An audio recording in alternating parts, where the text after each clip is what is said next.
we don't know how much time we have left on earth. And it's not, I don't say this morbidly. I just say it like just so that I'm aware of like how important life is. Can't wait till I'm 50 before I do the stuff I want to retire. I got to do them now while I have the energy to do it, while I can do certain things that my body is capable of doing it. The business should be serving the life that I want to run. And if it's not, then I have to reevaluate. Welcome to an Inspirational People episode on the Share Life podcast. I'm Jason Scott Montoya. In this conversation, I'm speaking with Behdad Jamshidi. Behdad, say hello. Hello, hello. He started a company called CJAM, the marketing connector, after realizing that most companies don't know how to evaluate the value of a marketing agency or assess their own needs.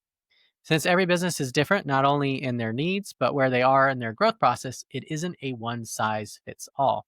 Behdad and I, this is the first time we've met, so he probably doesn't know a lot about my story. So I want to just throw one thing out there because you might be interested. I owned a marketing agency for about 7 years, from 2007 to 2014.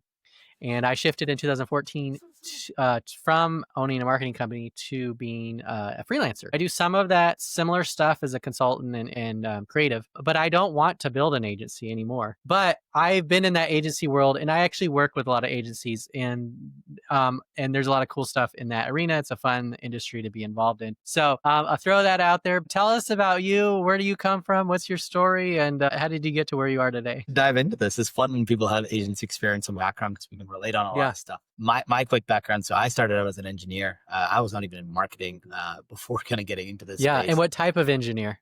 I did electronics engineering, but I worked for a company called TELUS up in Canada, similar to like a Verizon in the States. And I worked with a lot of mid-sized companies, anywhere from about 50 to 1,000 type employee range, understanding like what's going on from a C-level perspective, IT perspective, and then building out technology roadmaps. Like how would a company like Lush go from A to B to C when it came to bringing all of their retail locations together?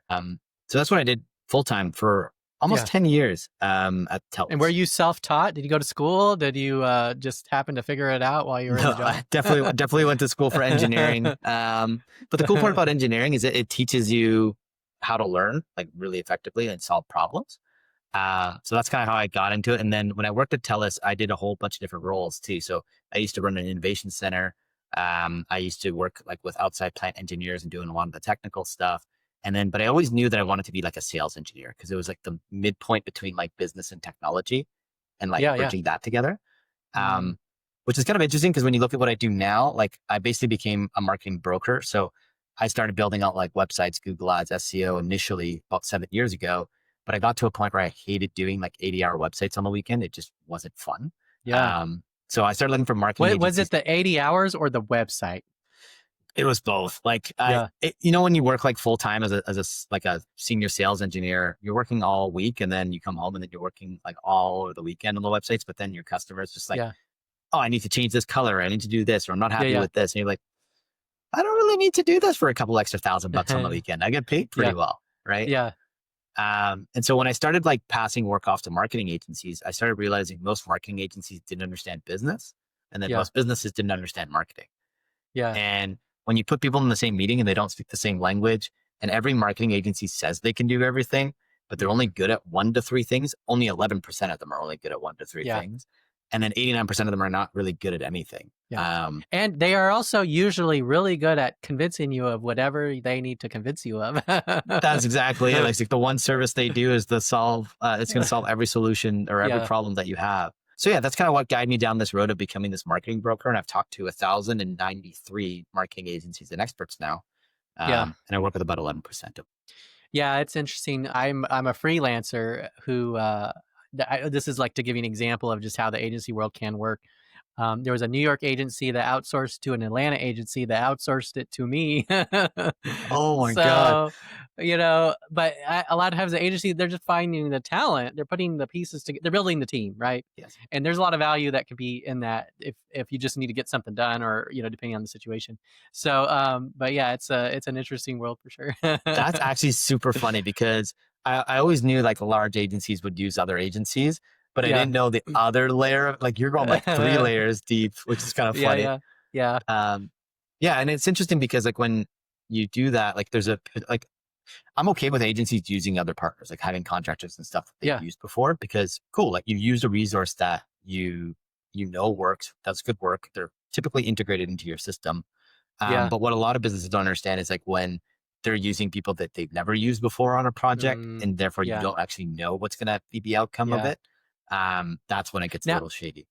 Now, I will say, from the agency's point of view, if they're a good agency, they should be doing a level of quality control to mitigate any risk that they're using. But yeah, that doesn't necessarily mean that's going to happen. But that should be a good agency. Is that they're actually more of a quality control mechanism than anything. So did you grow up as like a engineer mind?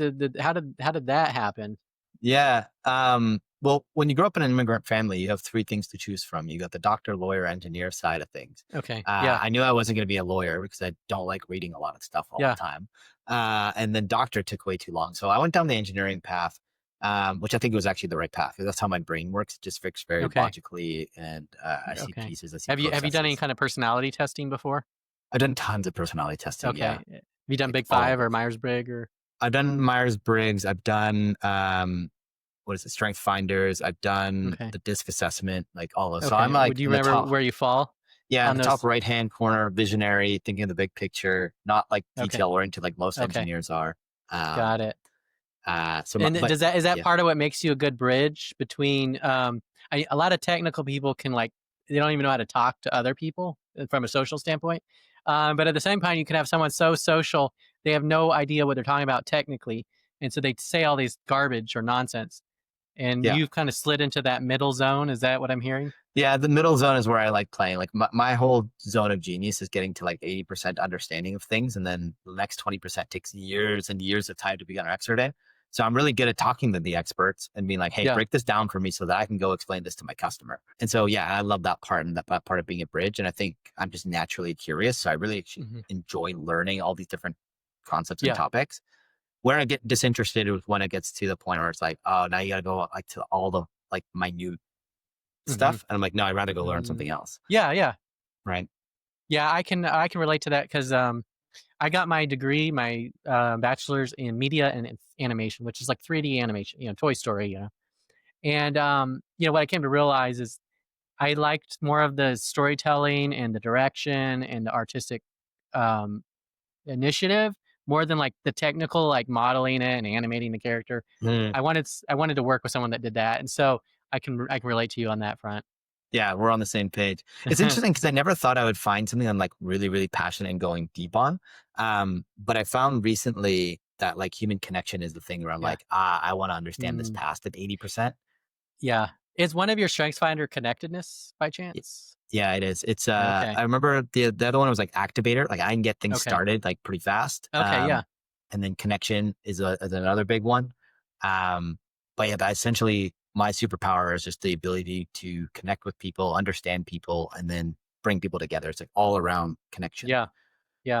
Um, yeah. So tell us, lean into that a little bit more in terms of like, okay, you're an immigrant, you come into this foreign land. I have a small version of that. I grew up in Arizona and I moved to Atlanta and we left everyone we knew and started a new life.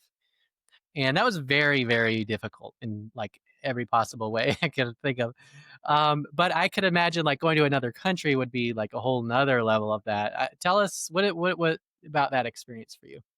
Yeah, I mean, my parents were immigrants, so they moved to Toronto. I was born in Toronto, and then I moved when I was one to Vancouver. And we didn't grow up having a ton of money. Like we actually grew up in social housing where you pay 30% of whatever you make to have a Yeah. house. But living in that environment was actually quite lovely because I had so many friends like this. It was like a townhouse area growing up. So I had friends that I played baseball and hockey and Yeah. basketball and all this stuff with. So it was really cool growing up in that environment. But then like I've also for me, like where my connectedness comes from is like I was very protected as a child, like in terms of like I wasn't allowed to hang out with a lot of my friends until like grade 12. Like I either played Okay. soccer or I was at home or playing video games. And the way that I would connect with people would be through like MSN Messenger, for example. And the whole thing around that was like I'd have to connect with people by understanding who they are, what they're struggling with, and trying to support them and help them. Yeah. And so that's how I would connect with people behind the computer screen. Mm, Um, and so as I got older and I started getting to go out and hanging out with people, like I just knew how to connect with people and understand people a little bit deeper. yeah. Because I was never the person that would just be part of one group. I wasn't part of like the cool kids or the guys that did, Yeah. Yeah. math or whatever. I just would find the people that I liked that I had similar values to and then build relationships with them, regardless of what group they were in. And Yeah. so that kind of like followed me up throughout life, where I'm always just looking for the people I really connect with value wise, and then connect deeper with them on that Yeah. sense. And what would be some of those values? For me, it's just like people that are growth minded. Like you can tell, like, hey, they're not locked into one way of thinking. If you could bring up new Mhm. information to them, they shift and change. Or people who have thought like a little bit deeper about life, like rather than just being super reactionary and be like, I always do this. They actually question like, why do I always do this? Mhm. Yeah. Those types of things. And people just that are just respectful to others. It's like you get a certain energy from people. And when you find those people, like I just had a call before this with someone where I was like, oh dude, we're connecting on values and beliefs and what matters to us. Like Mhm. those are where you build more deeper connections. Um, Yeah. yeah. So I'm actually building, already kind of built, it's something what I call amplified relationships, where it's self to self connection. Like when you build self to self connection with someone, you actually amplify your relationship by a multitude of Mm. three. And then I Okay. have all this other stuff that I'm talking about too. But I think when I start sharing that with the world, there's going to be a whole different way of how people think about the relationships that they have in life and what matters. Yeah. Where do your values come from? My values come from all aspects of life, from like what my parents gave me, like what you learn globally, what you learn from society. I have like five kind of core values that I go by, like connectedness and love. Impact is a huge one for me. History is also a big one for me, like Mhm. just mastering internal self. And these are just the things that I want to explore more of. What I consider values is the things that you want to experience more in life. So, for example, if my values like connection and love, I want to experience more of that in life. If I want to Yeah. experience mastery, I want to get more of that in life. And so mastery around self and discipline. Mhm. And so that's why I spend a lot of money on the emotional intelligence and self mastery side of things a lot. Yeah. Well, love and mastery are two of my core values as well, so Oh, we have cool. intersected there. Where'd yours come from? Um, so so, well, there's kind of a bunch of layers similar to you, like we inherit things from our upbringing, but then we kinda get to a point where we have to sort of we have to choose those values, right? And so, moving across the country to Arizona was a big transition for me, and so things went into chaos and the hellscape of crazy of the chaos, and kind of realizing, okay, my way is not working, and so um I've got to like get grounded, right? And so my faith is a part of that journey, and just it was like, okay, my just praying like, God, my way's not working, show me yours. Sort of working through that exercise and realizing that I, as a person that was being sort of like, think of it like a ping pong ball that's just getting like bounced around. I was just being reactive, like you were talking about, and the values were kind of like these like stakes in the stand. Like, this is a stake. I've got to like, this is what matters to me. These other things don't. And so I'm going to drive a stake in the ground here and a stake here and a stake there. And so those values came out of that process. And then I kind of went through a revisit of them several years later. I tweaked a couple. Cause I think it was excellence was the value. And then I actually changed it to mastery, Cool. and then I had presence as a value, and I changed it to mindfulness. So I kind of had some evolution, tweaking them. Um, but that's the short, random, meandering version of the answer to your question. That's cool. Yeah. And I love the iteration on them because I do think they change over time. Like slightly, right? Like just the little Yeah. slight tweaks of the words actually really do shift Hmm. what they are. And the other cool thing that I found out as I'm figuring out my values is, and you can play around with this stuff like on ChatGPT too, right? Like and get Yeah. like a little insight. So you can be like, what do you think my top five values are? And then you can be like, cool, what were the other five values that were like next in line? Right? Because most people Mm. think of their top ones, but it's like there's a whole bunch of secondary ones kind of hiding there. Okay. Because Yeah. Yeah. as you get more insights into the different value systems, right? Like then you look at like, oh, my wife, for example, like what's her values? Like where Hmm. are they aligning in terms of like what's most important, right? Another big value of mine is freedom. Like before I used to call Hmm. it certainty because I wanted certainty in life, but I Mm. realized like once you get certainty in life, life becomes boring because nothing is new anymore and you know what's happening. And so we don't truly want certainty, even though we believe we do.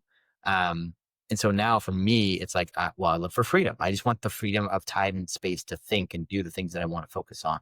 And so they shift over time as you learn more about yourself. Yeah. Yeah. And I think from the freedom one, I resonate with in the sense of as a society. And really, I kind of think of freedom as two forms. There's the healthy form, which is a responsible form of freedom, and then the unhealthy, which is a tyrannical form of freedom, which is I can do whatever I want regardless of consequences. So it's an Mm, irresponsible freedom. mhm. Um, because if you get power, then you can force people to do what you want, and you can do what you want without accountability. And so there's an interesting dynamic there as it comes to living in a community and a society that I think relates to the freedom angle there. Yeah, it's an interesting way of looking at freedom. Because for me, from when I look at freedom, I'm just like, I just want to have the time and space to think and do the things that I want to do. That it's not going to be Yeah, hindrance to the yeah, people around me, but it's more having the time to think on these concepts and share new learnings and insights. Because I get excited. Like my learning is very selfish initially because I'm like, I just want to learn this stuff for myself and like integrate it into myself. And then once I learn it, I get super excited to want to share with others. yeah. Um, because I'm like, cool. You know how long it took me to figure this out? It took me like 4 years. But let me kind of give you an insight into it so that, yeah, you have to go through the experiential learning yourself, but at least you know that this is the end state that you might come up and learn yourself as well. So I get super excited about that stuff. Yeah, yeah, and I think that the sharing is an interesting dynamic because my personal mission statement is to share life.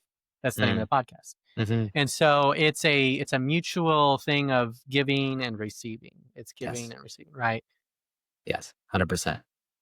Yeah.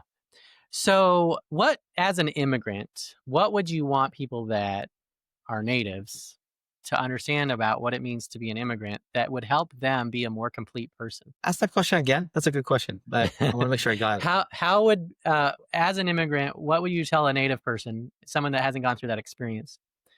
What would you want them to understand about being an immigrant that they may not understand or appreciate because they haven't gone through that experience to learn those same lessons? Yeah. It's a hard one because like when you're an immigrant, like your family goes through pretty hard times to get to where they live. Like, right, my parents have been, my dad's been shot at. He's had to go under different passports to try to get out of a country that's like not very safe, at least at the time, right?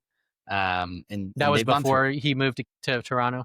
yeah, before he moved to Toronto, exactly. Yeah, And a whole bunch of other things that like when you look at their lives, you're like, holy, what they went through was crazy. mm, And so clearly, there's a lot of trauma and stuff that they go through, which then generally gets passed on to your kids, that thinking, that survival yeah, mechanism. Like, so a lot of immigrants are in a very survival mode. That's why they work so hard, right? Like they see that their parents have gone through like yeah, really, really hard times. yeah. And so they want to build stability. Mm, And for so, and often for their kids, right? and for their kids, yeah, they're just like, we just Yeah. want to give them a better life than what they had before. Mhm. And at home, like you're also learning different languages. So you're like the way you speak is at home is different than when you speak at school. And it takes time to learn that stuff. And even just like the cultural differences and just being more respectful of them and like teaching kids to be more respectful for them. Like back in the day, when I was in elementary school, I would throw out my sandwiches because they were different. Like they were just Persian food, right? And which is Yeah, actually super delicious. Now yeah. I'm like, how did I throw out all that amazing food? You know? Yeah. But when Bring you're a it my kid and way, bring it my way. yeah, exactly. But when you're a kid and you're being made fun of, like you're throwing your food out. You're not eating Yeah. it because it makes you different. So like all we want to do essentially is to fit in and fit into Mhm. cultures. And that's just kind of like some sense of like coming from an immigrant family. But at the same time, it's also what's made me work really hard, have grit, understand different parts of the world. I have different languages I can pull on to Mhm. explain things. Like there's so many beautiful things about being an immigrant. And ultimately, like I love my country. I'm not really connected with Iran. Like my parents are Persian, so I'm not connected with Iran. I'm connected to Canada because that's where I was born, and Yeah. that's the stuff that that's the culture I Mm, lived in, right? So yeah, yeah. What about your parents? Do they still feel connected? they're connected because there's like some family there, but they've been here for like 36 years now, right? Like So it's home to them. it's home. It's 100% home. Yeah. Um, can't really live anywhere else. Yeah. Yeah, is there any sense of did they feel any sense of responsibility for the I don't know if the country is the right word, but for the people that they left behind? How does that play out in their minds for Yeah, immigrants? like they want to support their families as much as they can, right? Like so my dad actually came from like a farming area. He was Mm, a farmer, his family's farmers. He ended up working three different gas station jobs growing up. And then when we had my second brother, he then went back to school to get his accountant license. And then he runs like a solopreneur accounting business for the okay, last yeah. like 30 years. You know what I mean? Yeah. And so he sends money back home and stuff. You know, when you have like I guess like a poor mindset, it also kind of keeps you there because you're trying to support everyone else to bring everyone else up, but you haven't really taken care of yourself. And so a lot of that Mm. happens. Um, but I mean, he sends money to support his family back home and stuff like that. So they're connected in that way.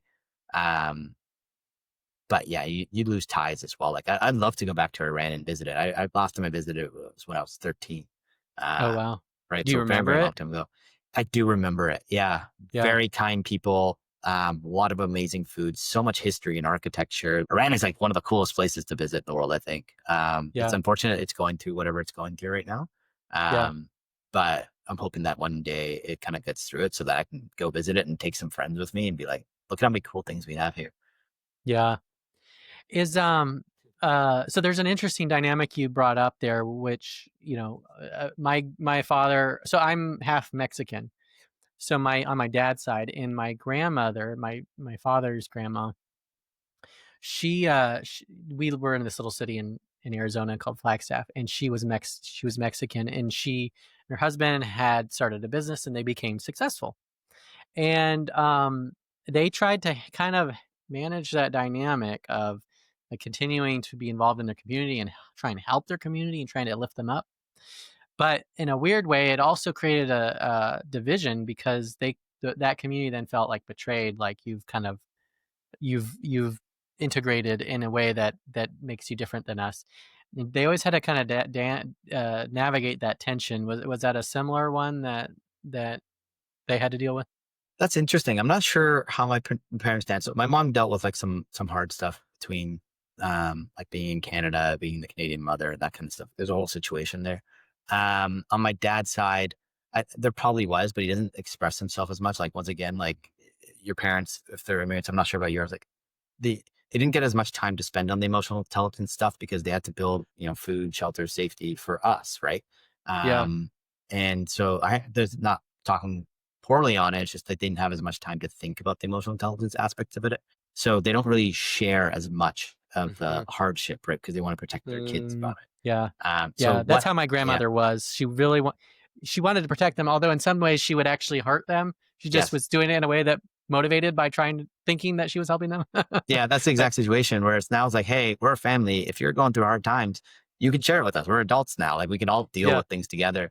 And I think that's what I miss, like in like my current family dynamic is like we're very close. We all love each other, but it's like when hard times, it's like, for example, my dad doesn't feel comfortable sharing with the family because he's like, I yeah, need help potentially.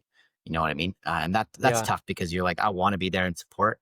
Whereas he's like, I want to protect my family. It's like, yeah, but we can help each other. But you know, yeah. So there's a dynamic that is very difficult, which is changing generational patterns for the better.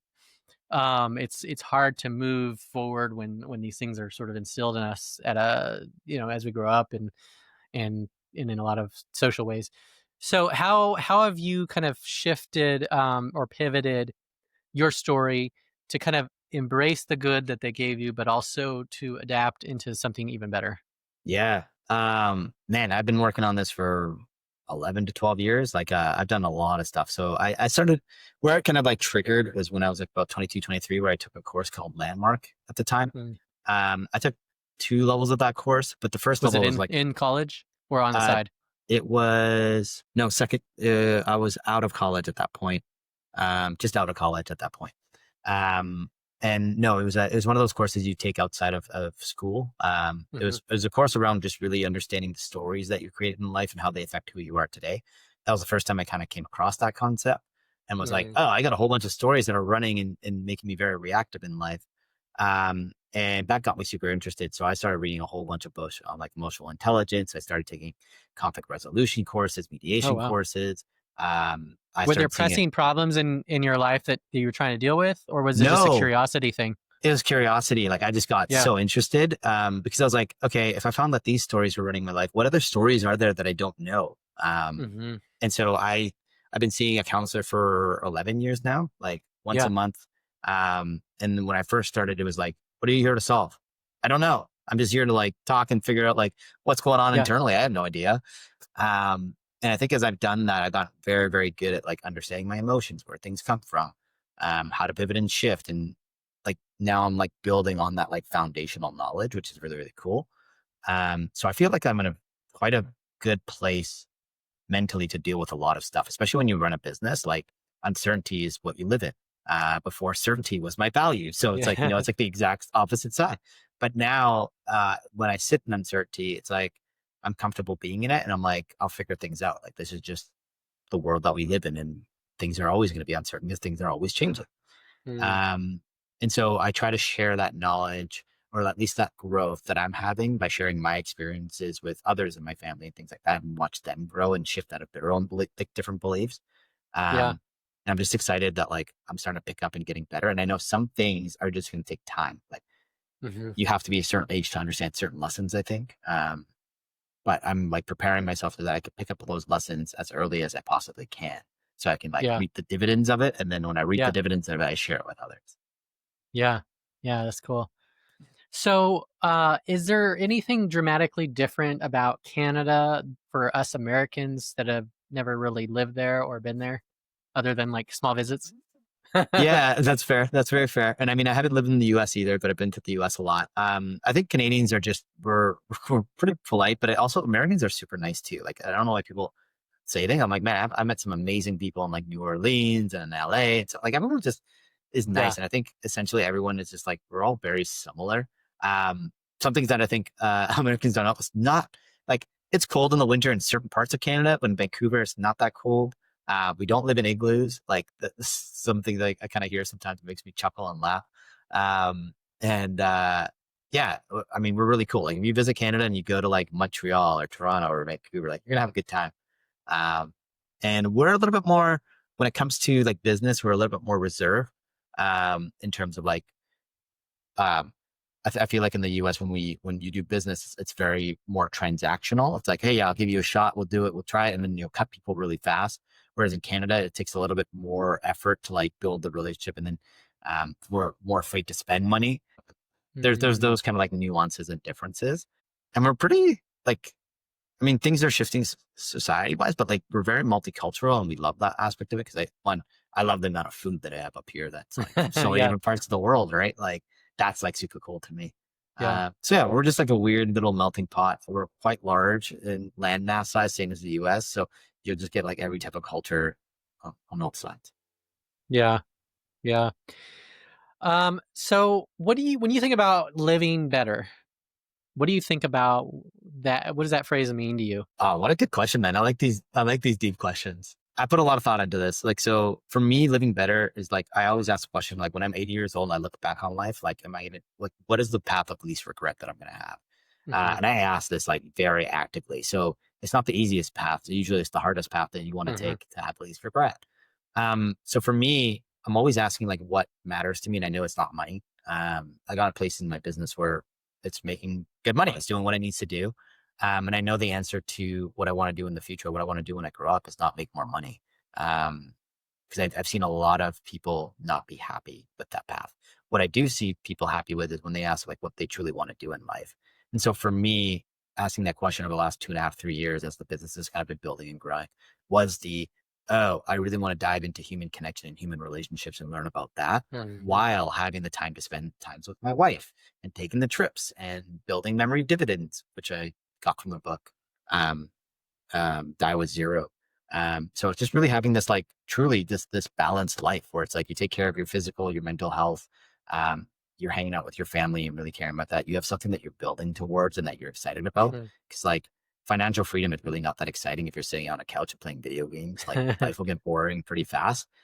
You have to have something that you're passionate about. And if you don't know that right now, just start asking the question like, what do I like doing? What makes me passionate?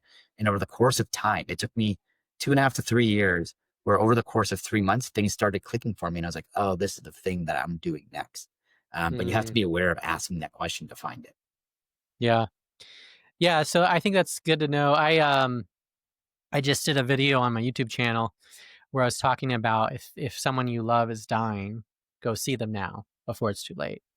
And I kind of unwrap that. But one of the things I talk about is the key is to live a life where if you do miss that moment, you've had so many moments with them, it doesn't matter. Right. And Yeah. that's what I think I'm hearing from you. 100%. Yeah. Like I always want to hang out with my mom, see my dad. That's why we moved back from the Netherlands. Like that was one of the big reasons. They're Mm, getting older. I want to build more memories with them. Cause it's beautiful. Like I've been doing this exercise every morning. Like it's a priming exercise. And a part of the priming exercise is, grabbing memories of your past, your present, and your future, and like just holding them and stacking them on each other. mhm. Man, it's so cool when you're like, oh, I used to live in the Netherlands and I have like so many different experiences from Poland and this place and that pull on and like remember. And then I'm like, oh, I got these relationships and I can pull on those. Yeah. And honestly, I was like, this is the coolest part of having all these experiences and having all these relationships is being able to pull on these memories, which I don't think we Yeah. do enough. Yeah. There's I don't, it's somewhere around here, but in my second book, I talk about, just, there's a framework I talk about called IDEMA, IDEMA, which is it's every idea and project goes through this cycle, right? Mm. And so there's kind of these layers that kind of get added to it. And so the memory piece is interesting. One, because our memory is a layering type of memory. So if you ever have to like remember, if you ever like as you go through the layers, you kind of remember more and more. That makes sense. They're like triggers for the next memory. Mhm. And then the what was the other thing I was going to say? I lost my train of thought there. But anyway, I'll come back to it when I remember Okay, it. sounds good. So all right. So living better is you just have this inclination, I guess, to grow, a growth mindset, like you said, and you'd like to find people that have that growth mindset. How do you explain where that came from? I'm not sure where it came from. I feel like I've always kind of been this way where I always just like doing a lot of different things. Like even as a kid, like I played every single sport. I really enjoyed learning about the different sports and playing with my friends. Um, and as I like gotten older, I think the grabbing of knowledge was initially like, hey, there's more certainty. Like when you know more things, you have more certainty in how things will play out. So I think part of that is like fulfilling that certainty aspect. And then I think another part of it is honestly just like it's almost like a significance thing too. It's like, oh, when people talk about something, I can connect with them on it. Now, though, the growth and learning is like me just enjoying the process of like the stuff that I get to learn and grab. And I'm realizing because I've done so much learning, like I had a goal back when I was working full time to where I read like 60 books in 5 years. Like I was just like, well, like a month is pretty cool. Like, let's see if I can do that. Finish that in like 3.5 years. But I didn't realize that the outcome of that was that I could actually now talk about so many random things with anyone. So if like someone wanted to talk about like feedback and how to give good feedback, I could talk about that. You want to go talk about like trees and how they're all like interconnected in the world? Like I could talk about any topic because I've read so many books on all these different topics. So now looking back, I go, oh, all of these experiences that I have and the things that I'm pulling internally are things that I can use to connect with people. Hmm. And that's the beauty of it because now I can talk with people and they'll say something and be like, oh, I can connect with that. Oh, you've been to Europe. I've been to this. Have you seen this? Have you done that? Yeah. Like it just gives you more things to connect with humans on. And essentially it's like the more interesting, I guess, you become as a human, the more you can actually attract others to connect with you. And so I think it might fundamentally all be like the need and want for me to want to like connect and love like the people around me and be loved by people around me. I think that's probably where it like the Yeah. underlying layer comes from. Yeah. And you reminded me of what I forgot now. So thank you for helping. I So this IDEMA framework, it's ideate, discover, execute, maintain, audit. And there are these 5 stages. And they were 5 stages of every idea, but I realized my business went through those stages as an entity. And so when I ended up having my marketing agency for about 7 years and I shut it down. And then I kind of became a freelancer and I was talking to this agency, and this is kind of where it connects to what you're saying is they were telling me about just the state of their business and what things were going on. And I was like, oh, so using this framework, I was like, I was exactly where you were at this point in my journey, and I could kind of like zone into that moment or that stage, and then to be able to relate to the situation that they were facing, and also see things as they were seeing it, but also see things that maybe that were their blind spots Mhm. to what was coming, but they didn't know was coming. Does that make sense? Yeah, no, 100% makes sense because you're actually able to connect with the experience that they're going through. And you're actually going even deeper into there because you're going to know the thoughts, the emotions, the things that they're going Hmm. through. And you're going to connect with like that human at a much deeper level because you Yes, have the yeah. experience. Yeah. And so there's something about, and one of the things that I felt, and I don't know if you feel this way, I I've lived a lot of life in a short amount of time. Mm. Like the 7 years of my marketing agencies, it felt like when it was unfolding, like decades of time, compared to how it feels now. But I just went through so many experiences. Me and my wife got married. We moved across the country. First time I lived away from my parents. First time I lived in another place. Started a business. Went to college. Like all in a weekend. And so it was very hard. So I don't recommend it. Yeah. But it compacted a lot of experiences in a short amount of time. And I don't know. Did you feel that way as well, or? Yeah. Yeah. Especially when, like when I left my full-time job and my wife got into her master's program that year. So we went from 3 jobs, right? Like, so I had my business. I was doing engineering. She was working as a lawyer. We went from Oh, okay. 3 jobs down to 1 job, which was my business. Now everything relied on me. And then at the same time, interest rates went up. So a lot of businesses started Oh, struggling with okay. all their loans. And so you start Yeah. seeing churn.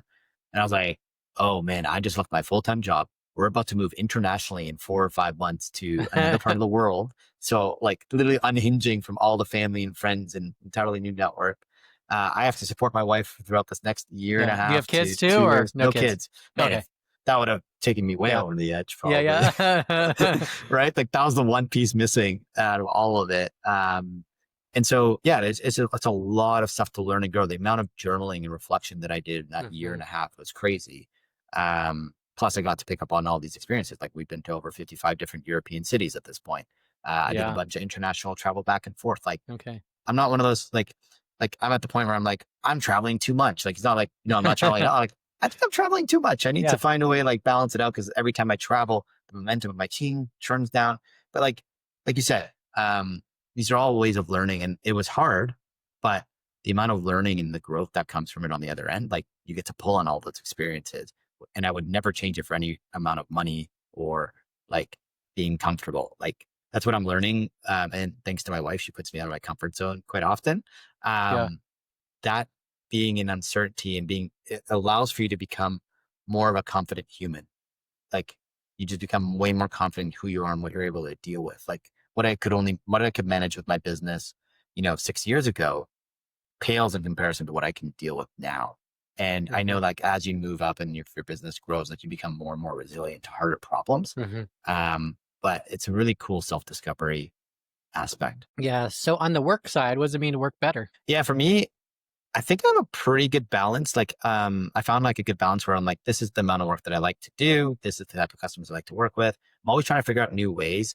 And I'm finding that I need to simplify more often, but I'm kind of in a stage of, growing my personal brand and like the business Yeah. is the business. And so a lot of things are running with that. I'm adding the personal brand aspect. So I am working more than I normally would work. But I also realize that that's a part of the stage that I'm in. For me, working better, like is really just comes down to what you're trying to achieve, right? And why Hmm. you're trying to achieve it. So not just like, oh, I'm trying to achieve my business to grow to 20 million or $30 million. That's not really a cool goal for me. But if you tell me like why you're doing that, why that actually matters outside of like, I want to have a better car or a better home or whatever, Yeah. right? Once you know that, so for me, it's like, I want to build a business where I get most of my time back. I get to travel, I get to explore and I do something that I'm passionate about, something I'm excited about doing. And I make a difference. The way that I balance my business and day out is like, cool. I don't want to work past like 3:30 to 4 o'clock. Like I want to be able to hit the gym twice a week at least and play some soccer. And I want to be able to hang out with my wife and my family and kids. No, I don't have kids, my family. You said you put kids in my head. Uh-oh. Dangerous, Was there dude. something you That's do dangerous, to make dude. an announcement here? No, no kids. But yeah, like that's what it means to me. It's like I don't want to work. It's funny because I just wrote a post today. I was like, I don't want to just work to work. Like I want to work Mhm. and enjoy life while I can have it because I'm also seeing. I read like 2 books when I was a bit. Yeah, like during that 60 book thing, I read 2 books that really like shifted how I Mm, approach work in life. One was called Chasing Daylight. And it's okay. basically the essence was the KPMG CEO. He's in his 50s. He was told he has 3 brain tumors before he could even ever Mm, retire. And he was then gone in 4 months. And he wrote a book between the time that he got told and the time that he passed away.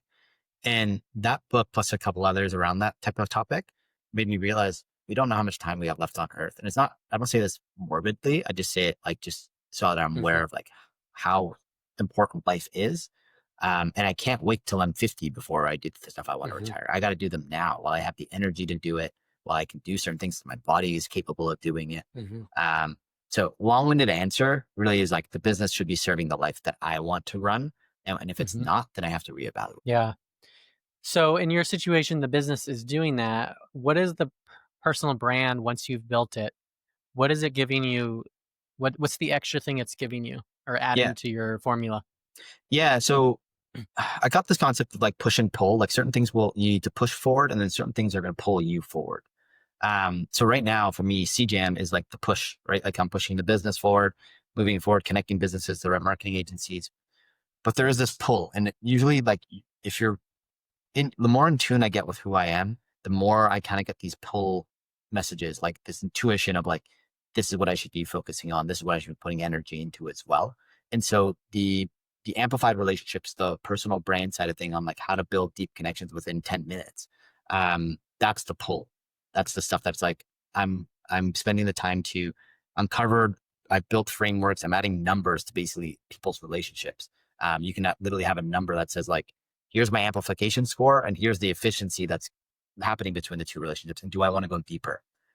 And what I kind of, and I was just saying, like, I don't know what the end state of that looks like. I've kind of been in business long enough where I'm like, even if I know what think the end state's going to look like, it's going to be entirely different. So I'm just going to let life kind of tell me what the next state is. So for example, I randomly got a speaking opportunity to come speak on amplified relationships next week. So Mm-hmm. cool. All right. Yeah. Keynote needs to get done. Let's get this thing finished. The branding's all done. Like I'm excited. I'm going to go November 6th and share all these concepts and talks around it. And so now that I have that, my next step is going to be cool. I have a network. I'm going to go reach out to everyone and be like, hey, I got a topic that no one's ever seen before in terms of like the frameworks and the things that I'm building out. Who has a stage that I can potentially speak on? And start going down that route. And then as the ideas formulate over the next little bit, there's going to be a book probably around it too. Cause I'm going to be like, cool, as the concepts are solidifying, I'm like 90% of the way there. Writing a book will get me 100% of the way there because I have to now explain it to an audience. Um, and just see where it goes from there. Maybe someone's like, hey, I need you to do a workshop on this for my sales team or whatever it is, Yeah. because they need their teams to work better. Like, I'm just going to follow what makes sense at that point. Um, Yeah. and worst case scenario for me, it's cool. This guy talks on amplified relationships and connecting humans together. What does he do for his business? Oh, he connects businesses to marketing agency. That's just such an interesting lineage. So Yeah. now I have this push and pull mechanism in my life where I'm like super excited to do this and I'm pushing this forward, and it just gives me more energy. Okay. So for you, it's about energizing and motivating you. I guess I kind of think of it like here's a thing your business you've created and conquered, and you're maintaining it. And now there's this mountain you see on the horizon, and you want to climb it and see what's up there. Yeah, exactly. And that mountain is one that is fueled by like passion. And the passion was Mm, uncovered from doing the connection stuff. yeah. Because that's basically it. It's like, what's your superpower? Oh, I'm really good at connecting with people. Why? Like how? And then I got this from Perry Marshall. He's like, Behdad, you're trying to uncover the stuff that you know, but you Hmm. haven't really spent the time to think about it. And I was like, yeah. And so I spent a little bit of time thinking about it. I'm like, all of a sudden I have all these models that I built out. And it's like, and when I'm talking to people about it, they're like, oh, wow, I've never thought about my relationship with someone that way, or like the way that I Yeah. think about that. And I'm like, cool. Like now I'm giving them another tool on how to like Hmm. build a deeper relationship with their wife, or maybe they're build a deeper relationship with their employees or that like senior member in their team. Like I think a lot of people, when they talk about human connection, they either talk about it in terms of a business sense or like a personal relationship sense, but no Hmm. one goes, actually, it doesn't matter. Like everything is a relationship. And if you know how to build deep connection, you can build deep connection across anyone you want to really connect with. Right. And you'll Yeah. also get to pick up on, oh, why couldn't I connect with this person? Right. Like Hmm. what's missing there? Um, Yeah. you'll be able to be like, oh, that's why. And so therefore I have to wait for them to potentially get more interested in a certain topic or understand more about themselves. Like for example, one thing that I talk about is like, let's say you have a scale of self-understanding from 0 to 100, right? 0 is someone who's never really thought about anything. That's very reactionary. A Yeah. 100 is like Socrates, like the philosopher Socrates, or like Viktor Frankl, those Hmm. types of guys that have gone through some pretty hard life things and ended up on the other end with like happiness, right? Like what they find contentment. And so if I consider myself, let's say like a 55% self-awareness, because I've done, 11 years of therapy, blah, blah, blah. I'm not nowhere near the 100% scale.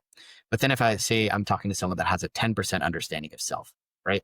There's about 45 levels of disconnect. So like Mhm. I'll say something, but because they haven't done the internal work in self to understand their values, their beliefs, it's just going to go over the head. And I'm not Mhm. going to be able to connect with that person on a deeper level. And that concept works on everything. It works in business, for example. Like if I, Mhm. the level of business understanding that you had, your example you shared, right? Like I ran an agency. I know what it was like inside and out of it. So like you have an understanding of, let's say 60 or 70% out of 100 of running an agency, and they're at like a 40%, right? So you're going to understand them at their 40%, and you're going to help guide them on that next 30% that they're missing, like the corners they're missing and that kind of stuff. Right. Yeah. So anyways, this is kind of the stuff that I'm talking about, so that it gives people an insight of like, oh, if I really want to connect with my wife and my wife loves art and I hate art, maybe I need to spend a little bit of time and get my understanding to a 10 or 20%, and she's at a 70. So at least I have a foundation of understanding her Mhm. deeper in what she loves Yeah. and building a deeper connection there. Anyways, I get really excited about this stuff. Yeah, yeah. It's, there's I'm trying to think of an example that, I can throw out there, but the one that comes to mind is, like, racing, like NASCAR. Okay. Like, I think, like, just watching cars drive around in circles doesn't seem like all that exciting. But I think if you actually understand, like, everything that's going on and how it works and how the cars are made and the driving and, like, all of these places, then you can actually appreciate what's happening, and actually be excited about it, right? And so, but when you don't have that and you're just like watching people drive cars in circles, it just doesn't, you know. So I think there's something there that it came to mind when you were talking about that. Yeah, that's interesting. It's like the more you understand about the actual thing, the more joy you have watching that thing. I totally relate to that, especially when I watch soccer, for example, because I know Mm, the mentality it takes to pass that ball the way that they pass it and the moves they make, like that finish. Why did they miss that? Oh, I know exactly why they missed that. Like there's so many little nuances you learn because you're in that. And then if someone else understands those nuances too, that connection is deeper within that hmm. node, right? Yeah, yeah, and you can appreciate it and get excited about it or share it. Yeah. So where does mentoring play a part in all of this? What's the role of mentoring and how has it helped you as a person, or how do you look at it? Yeah, mentoring has been so key for my personal growth. So I have three different mentors, and I got this from a very young like age when it came to my career. Because in TELUS, they always thought like you need to have a mentor, regardless of So they're very what you do. intentional about it. Very intentional. So from that, like as soon as I started in the workforce, I was like, oh, I am a mentor, and then it just became a thing that I would look for. Mhm. So even when I was running my business, like I was like, who is my mentor? It's like who do I find to be a mentor for me? And luckily, I have like three amazing mentors. Whenever I need to reach out to them, talk to them, they all think differently, Yeah. and so it's been very useful for me in terms of giving back. In terms of mentorship, I still think I personally have a lot to learn, but I always try to share and my experience and mentor like people around me when they ask for it, or Mhm. if they look for my advice or anything of that nature.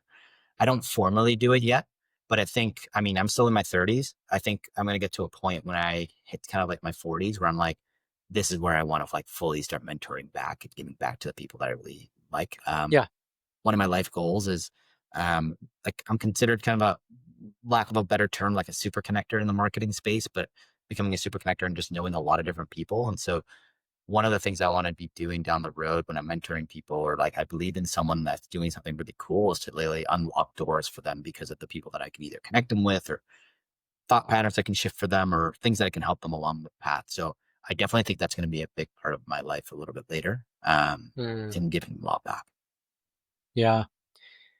And I guess when you think about, I guess, yeah, it's kind of interesting in when you're talking about, we talked about you being an immigrant and having to transplant. Like, do you think there's anything unique about just that type of experience that mentoring there's a unique aspect of mentoring as it relates to being an immigrant? I never thought about it like that, but I'm sure that I'm going to be able to connect with people that do have that mindset more, like the people that Oh, have okay. like the Yeah. scarcity mindset, for example, around money and things like that. So like I've been working on that Mm, to getting into more of an abundant mindset, and I think I've shifted it quite a bit. So probably in that area, I'd probably be able to help. Where I think I would do a lot of my mentoring is when I see someone that is doing the hard work. They have like the deep aspect, and they just need someone to help support along the way. Like if I can see like if I add a little bit of energy here, and it becomes an exponential return for that person, that's where I kind of like look for it. Or when someone's like, like they got like a little like wall they're banging your head against, and I'm like, if I can get them through this wall, their life just changes. Um, Mm, that's the kind of stuff that I get like super excited about. So whenever I'm in like networking events and talking to people, I'm always paying attention. I'm like, oh, this person has a ton of potential, but there's like this thing holding them back. And it's because I've done a lot of my own self work that I'm like, I can mhm. catch certain things. So that can I answer your question? I think on the immigrant front, probably because I can connect with them and see where their mindset and stuff is at. But really, where I would put most of my energy is where like I'm getting that exponential return in my time for that person and knowing Yeah, that they can achieve a lot just because I can get them through yeah. something. How do you navigate the situation where you see that? You see their potential, you know what they could become, but they are just not going to move towards that potential. They are locked and loaded into their whatever um, their reality is, not their potential. Yeah. So for me, it's like I'll plant seeds and I'll say, look, Mm, like I'll know that this person might not be ready to move forward, but I'll say things like, hey, I will be very upfront about it. I think you're blocked on something, and I'd love to help you whenever you're ready to get down that road. Just know the door's open. yeah. Right? Like you just leave the door open for people, and then certain people will get to a point where they go, I'm tired of staying where I am. Um, like a lot of people think they want like happiness and joy and stuff, but they're afraid to actually have it. And so they stick in Mm, what they're yeah, comfortable in. But self-sabotage and stuff. Yeah. yeah, it's a self-sabotage, but it's also like the emotional home that they're comfortable in, right? Yeah. Like they might be emotionally comfortable being in anxiety and stress because it's the only way they can see the world and feel that they can work Mhm. on certainty, for example. But if So they someone want goes like, something more than they want that thing, essentially. yeah, they want Yeah, certainty more than they want the happiness because they're like, yeah, at least anxiety and stress, I'm like, I know what this world looks like, yeah, but if I go become yeah. happy, what happens then? Will I get accepted? Will people say certain things? Will I lose Mhm, that happiness? Right? Like people are afraid of mm, losing it. It's like, okay, well, you would at least you could have it and mhm. experience it. And if Yeah. you lose it, you'll find another way back to it. Um, Although I think so yeah. sometimes, yeah, that they say the enemy of great is good, if I Mm, remember. So essentially, if you've got something good, why give that up for the potential of great? But if you've never experienced the great, you don't really know how great is, right? yeah. Yeah. Like That's exactly it. I, when I shut down my company, I think that definitely encapsulates that idea. Is like I left something that was good. I like the team. I like the work we were doing. Like we shut down something that was good, and it was very difficult. And I just couldn't have. I didn't even imagine the great on the other side of it. As a like, it was almost like, okay, now I got to go back into fair. I had to go down a level, and I actually went up a level. And I was like, wow, I should have done this maybe a little earlier. That's usually happens with change, right? Like Yeah. because you have a more awareness of what you like and you don't like, and so you'll avoid the Hmm. pitfalls you ran Yeah. into before. Yeah. Yeah. Um, how do you think about stories? How have real and fictional stories or narratives shaped you as a person? Oh, I love this question. This is such a good question.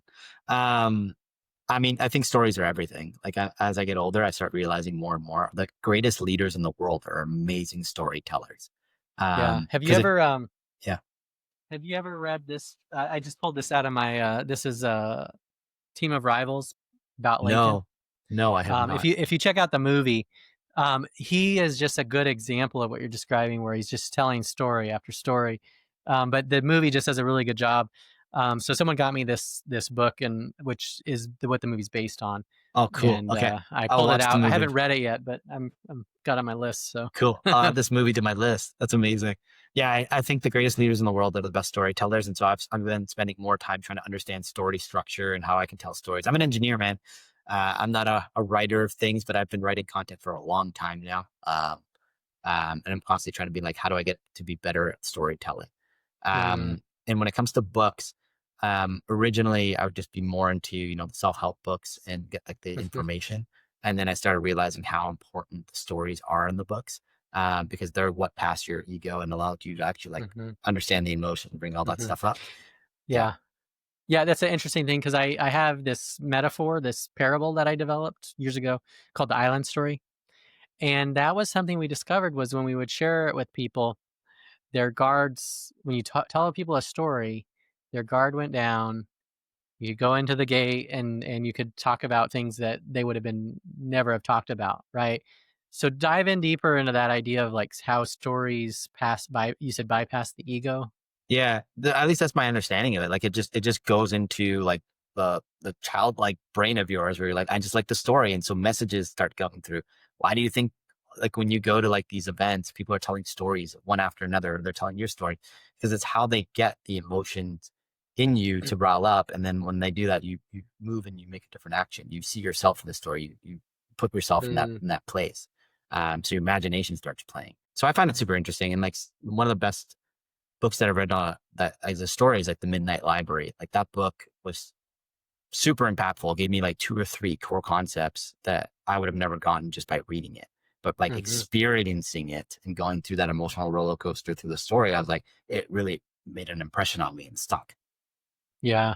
Yeah, that's cool. What about systems? How do you think about systems and utilize them?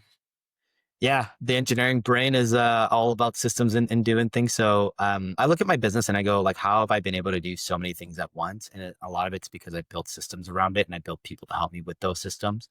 And so, but I'm not like at 100% either. Like systems are all constantly changing and evolving and they Yeah. need to be fixed and improved on. So everything I do is I try to think about how do I make this into a system that works and it feels authentic to me. So it doesn't just feel like I'm adding AI into it and a bunch of like, mid-level copywriting is sent to everyone.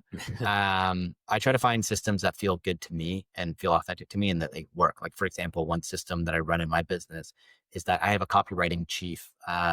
Once every 2 months, jump on a call with me for an hour. I will tell 8 different stories or highlights, and she'll literally take the recording and transcript, organize it. Then my fractional CMO will take it, do a one pass read through, upload it, and then my web developer and email admin will then put it up into 8 different newsletters. So I would send out weekly newsletters, right? So that's like a system where I spend 30 minutes to an hour to get 8 emails done, and I have a system of team to do more of it. It's the same thing on the social media side, right? So whenever I'm writing social media content, it's me. Like I want it to be my content. And so originally the process was I would write content every 2 weeks, 10 pieces of content, pass it to my team through ClickUp. They would post it and it would be done, but it's all my content. Now what I'm starting to do is I'm starting to voice note my content into my fractional CMO and say, hey, is the post that I want to go up. Here's kind of the structure. They'll take the structure, organize it, and then post it. And so Yeah. for me, it's like building these systems that work for me. And as my business evolves, I find different ways of adding different systems and processes to it. Mm. So system that like you're talking about is really good for one getting stuff done, but it also for scaling at a level that an individual cannot. What would you say to the entrepreneur that is not in that system mode? They're in the hero mode of I'm the guy who helps get projects done. They maybe they do, but they're in that non-system oriented leadership approach. What would you tell them about why they should switch to a system oriented leadership approach? Yeah, life is not going to be very fun for you down the road. It's like, it's not going to be that exciting because all you're going to be doing is nothing moves forward without you. And that's like one of the worst feelings.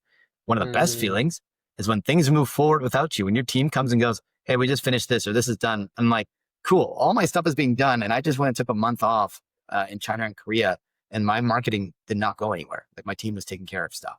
Right. So you hear a lot of people have trouble with like BD and they're like, oh, whenever I start doing the work, BD suffers. And whenever I start doing business development, trying to get customers, my work suffers.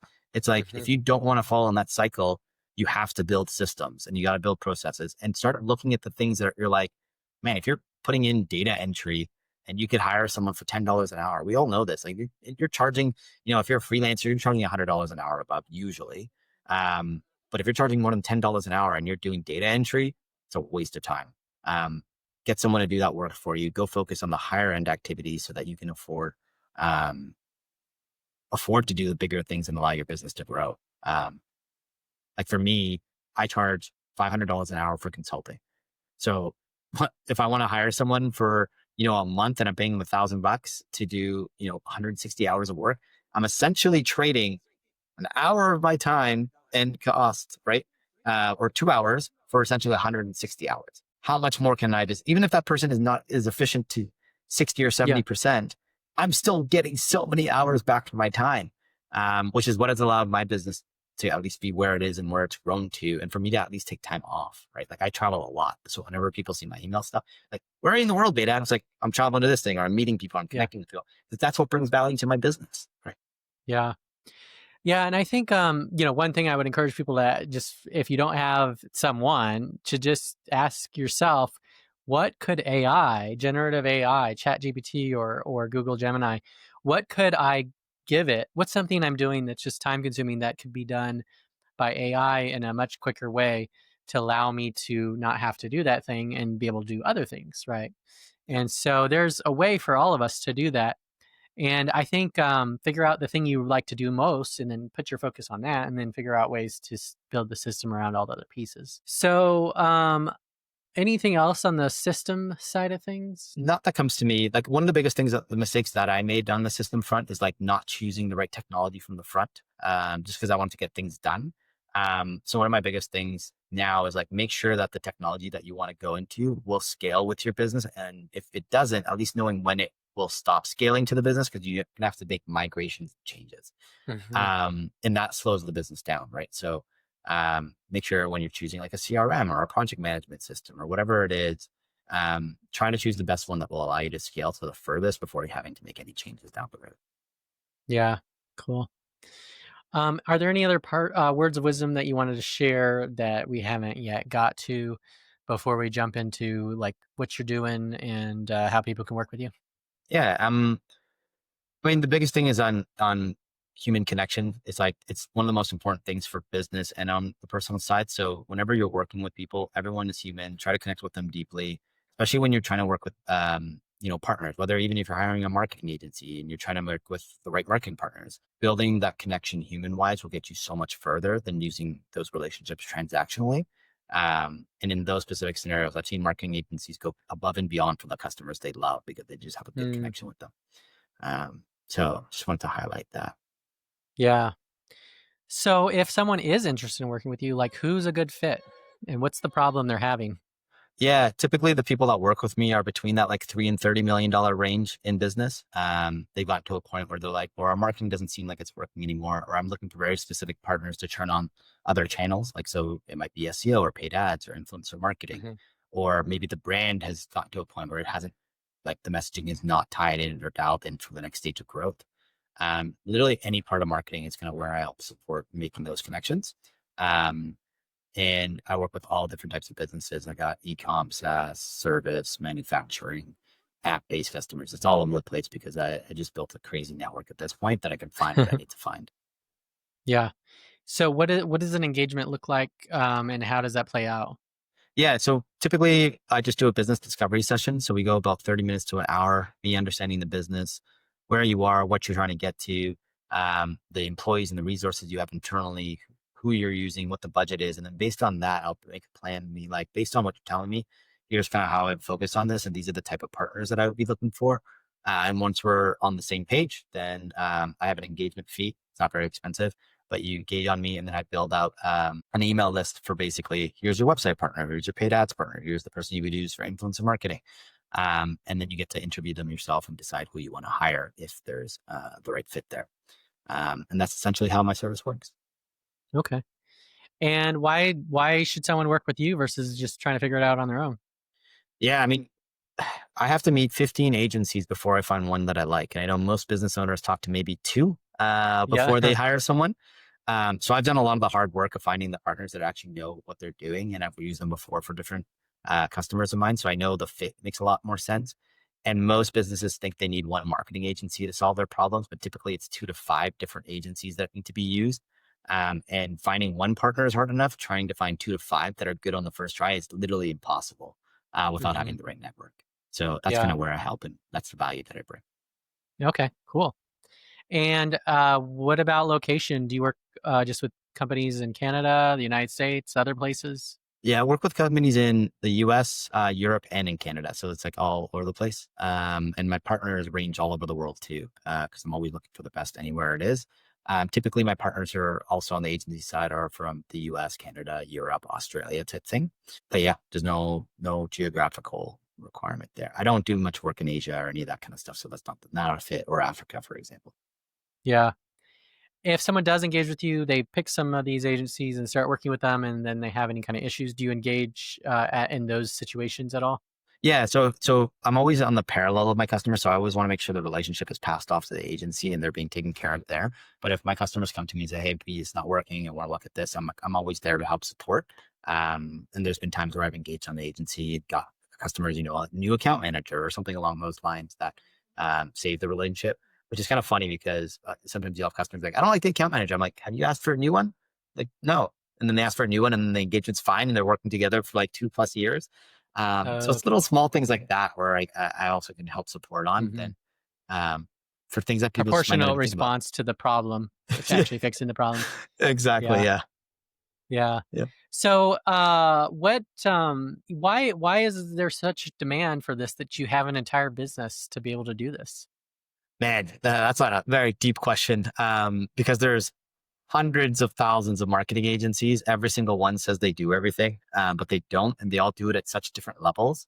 And so essentially, when you look at like a business is growing to a certain point. Like, so a business, if you're at 0 to 500K, that's different than a business that's from 500K to 3 million, from 3 million to 10 million.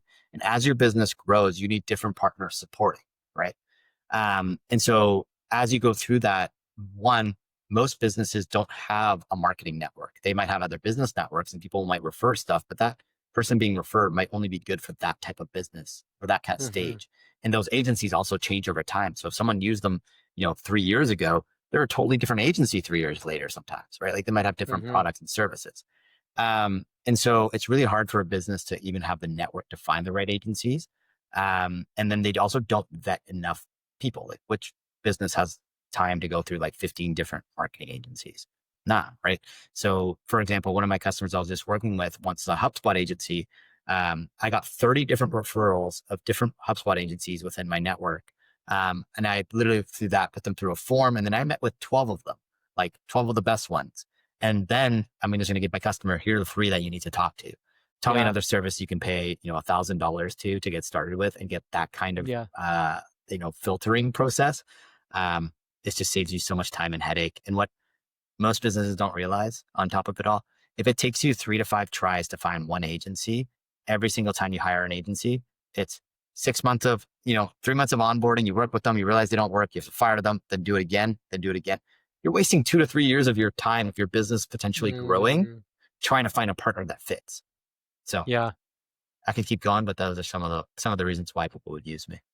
Yeah. Yeah. No, that makes sense. How can people connect with you? Where are you writing stuff with your voice memos? You're gonna find me on LinkedIn. So under Behdad Jamshidi, you'll find me on LinkedIn. I post stuff on my Facebook and I have Instagram as well. And then if you ever want to get in contact with my business, it's at www.cjammarketing.com. And if you go to the bottom, there's a whole resource section down there of like questions you should be asking agencies, price benchmarks. It's a whole bunch of stuff that businesses can get for free down there as well. If you use it for their vetting at their agencies. Okay.